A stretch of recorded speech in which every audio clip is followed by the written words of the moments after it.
इस बिज़नेस में और किसी भी दुनिया में बड़ी सफलता लेने के लिए हंगर होनी चाहिए, भूख होनी चाहिए आगे बढ़ने की। मैंने मैट्रिक तक पढ़ाई की। हमारे घर वालों ने बोला कि अभी आप आगे नहीं पढ़ सकते। मैंने बोला क्यों? तो उन्होंने बोला नहीं, असली बात ये है कि हमारे पास फीस नहीं है देने के लिए। आगे बढ़ने के लिए मेरी भूख थी, सिर्फ पैसे की नहीं, नॉलेज की भी भूख थी। लेकिन रतन टाटा जी ने बताया कि इंडस्ट्रियलिस्ट समाज के लिए सबसे बड़ी सेवा करता है। मैं उनका बड़ा फैन हूँ, उनकी बड़ी इज्जत करता हूँ। हालांकि वो अभी हमारे बीच में नहीं है। तो उन्होंने इस बिजनेस में काम करके करीब 1 लाख रुपए महीना कमा रहे थे। हम बता सकते हैं कि दिस इज द बेस्ट।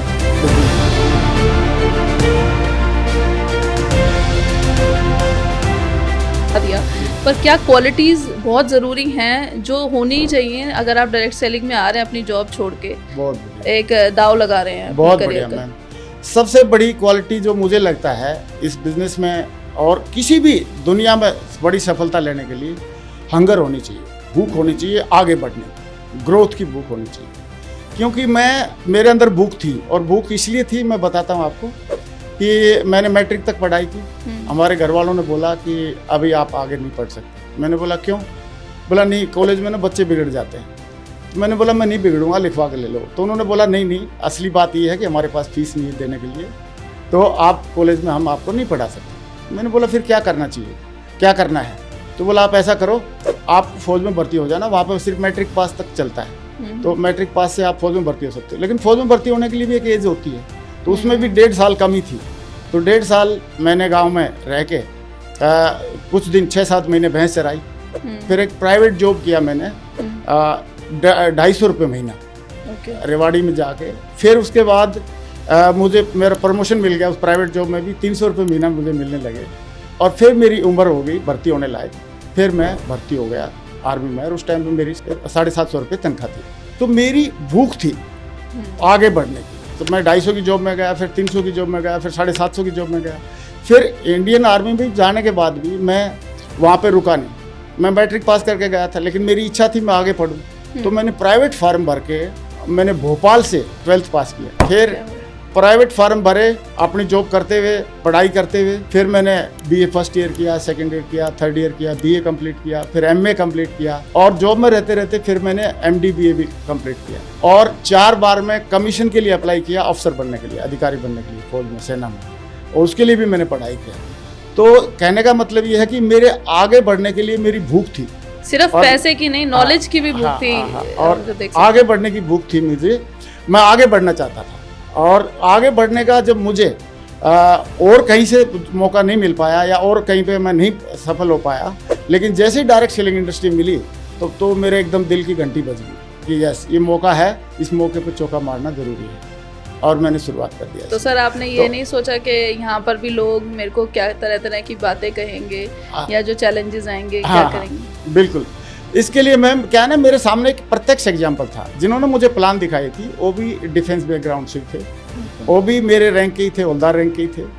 तो उन्होंने इस बिजनेस में काम करके करीब 1 लाख रुपए महीना कमा रहे थे। और मैंने देखा कि मेरे ही जैसे बैकग्राउंड का, मेरे ही जैसी रैंक का बंदा और मेरी जैसी जॉब का बंदा इस बिजनेस में आके लाखों रुपए महीने कमा सकता है।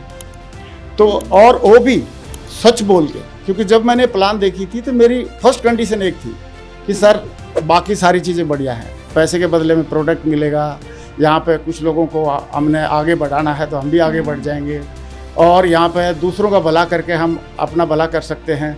ये सारी बातें आपकी बढ़िया है, लेकिन एक बात मुझे बता दो कि इसमें झूठ तो नहीं बोलना पड़ेगा। तो उन्होंने बोला नहीं ग्रेवाल जी, झूठ बोलने की ज़रूरत नहीं है, आप सच बोल के भी इस बिजनेस में ऊंचाइयों पे जा सकते हैं। तो मैं बोला सर मैं करूँगा, क्योंकि ऐसे कई सारे मिथ रहते हैं। जैसे मेरे को मिथ था एक लोगों का, मेरे दिमाग में एक मिथ था कि फौज में जो लोग जाएंगे उनको दारू पीना ज़रूरी है और मीट खाना ज़रूरी है। जब मैं फौज में गया तो मैंने एक बात सोची थी कि इन दोनों चीज़ों से कैसे न कैसे करके बचना है, क्योंकि ना मैं दारू पीना चाहता था ना मीट खाना चाहता था।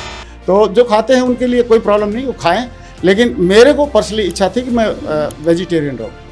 तो मैंने जाते ही फौज में एक बहुत ही सीनियर अधिकारी थे, उनसे पूछा कि सर एक बात बताओ कि इसमें दारू पीना और मीट खाना क्या ज़रूरी है क्या? बोला यार ये मिथ है, ये सिर्फ दांत का या जाट का स्वाद है या मुंह का जीभ का स्वाद है। बगैर दारू पिए भी जॉब में हम लोग 33 साल 34 साल टॉप रैंक पे पहुंच सकते हैं और बगैर मीट खाए भी हम यहाँ पे आगे बढ़ सकते हैं। बोला मेरी जो उनकी 32 साल नौकरी होगी थी, तो उन्होंने बोला मेरे को 32 साल नौकरी होगी मेरी, मैंने आज तक ना दारू पी, ना अंडा खाया, ना मीट खाया, और उसके बावजूद मैं देखो आपके सामने स्वस्थ खड़ा हूँ, सारा अच्छे रैंक पे हूँ। ऐसे ही यहाँ पे मेरे दिमाग में एक मिथ था कि कोई भी अगर आप बिजनेस करोगे तो बिजनेसमैन को झूठ तो बोलना ही पड़ता है। तो मैंने सोचा बिजनेस है तो अगर झूठ बोलना पड़ेगा तो फिर मुश्किल है, झूठ बोलने वाला मेरा नेचर है नहीं। तो मैंने सोचा ये कंफर्म कर लेता हूँ। तो मैंने अपलाइन से पूछा, या जिन्होंने मुझे प्लान दिखाया था उनसे पूछा कि सर इसमें झूठ तो नहीं बोलना पड़ेगा। उन्होंने बोला बिल्कुल झूठ नहीं बोलना पड़ेगा, क्योंकि यहाँ पे सच बातें इतनी हैं कि आपकी सच ही नहीं खत्म होंगी, तो झूठ की बारी तब आएगी ना जब सच खत्म हो जाए। तो तब मैंने स्टार्ट कर दिया। और फिर उसके बाद कौन क्या बोल रहा है, क्योंकि इतना तो मुझे पता लग गया था। कुछ सेल्फ हेल्प बुक मैं पहले से पढ़ता था और धार्मिक बुक मैंने बहुत पढ़ी है।